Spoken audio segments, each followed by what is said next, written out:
السلام علیکم۔ ایک بہت خوبصورت دن، نومبر کی 4 تاریخ۔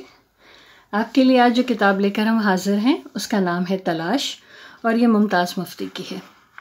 اس سے 2 پیراگراف۔ مد اور حد۔ سیانے کہتے ہیں اسلام واحد مذہب ہے جو حدیں توڑنے کے خلاف ہے اور جس میں بشریت کا درجہ سب درجوں سے بلندتر ہے۔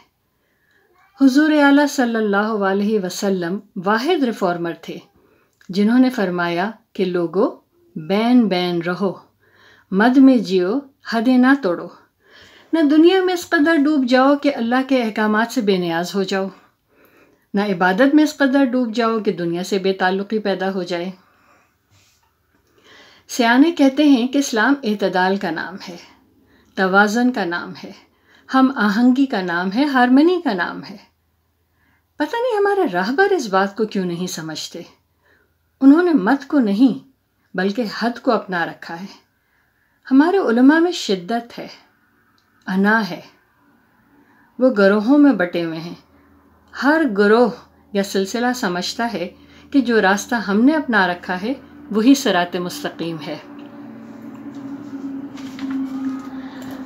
پاکستان بننے کے بعد تو اسلام کو استعمال کرنے کا ایک طوفان امنڈ آیا۔ عامر نے اپنی آمریت کو مستحکم کرنے کے لیے اسلام کو استعمال کیا۔ بی بی جمہوریت نے اپنی عظمت قائم کرنے کے لیے اسلام کے نعرے لگائے۔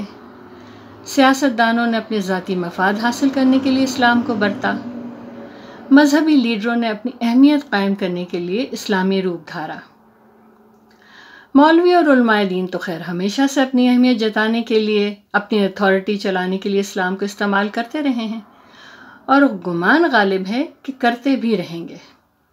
تو صاحب اب تو اسلام کو استعمال کرنے کی رسم اس قدر عام ہو چکی ہے کہ ہمیں احساس ہی نہیں رہا کہ یہ ایک قبیح فعل ہے۔ بالکل ایسے جیسے رشوت لینا عام ہو چکا ہے اور ہم نے اسے لیگلائز کر لیا ہے۔ سیاسی پارٹیاں کھلم کھلا اسلام کے نام کو استعمال کر رہی ہیں۔ خوش رکھیے اور خوش رہیے۔ بہت شکریہ۔